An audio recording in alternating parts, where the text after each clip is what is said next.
Welcome to the Willis School of Experimental Modelling.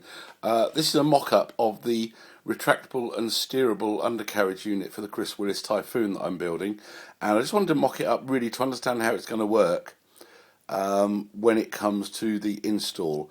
Now what we've got here, a couple of springs here in the closed loop system on the steering, and the reason we've got springs in there is so that these wires don't flap about too much with the wheel in its retracted position.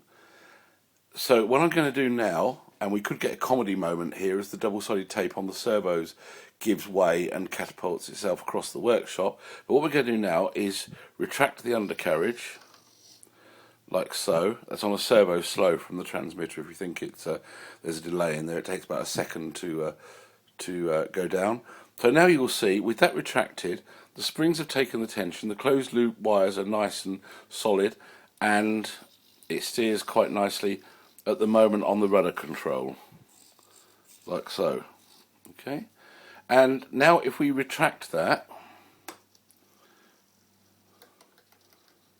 like so, the springs take up the tension, the wires are just slack.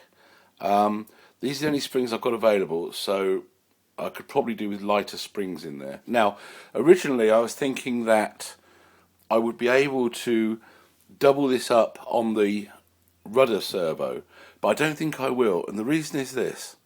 When you're flying around, you're hopefully going to be using the rudder, the wheel's retracted, and when you use the rudder, all sorts of unpredictable things happen.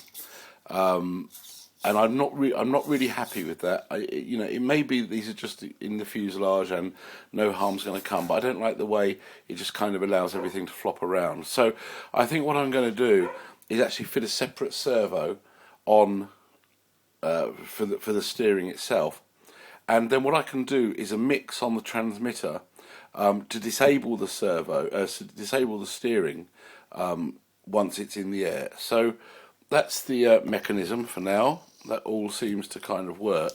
Oh, there we go, comedy moment. So that's about the end, really. Thank you.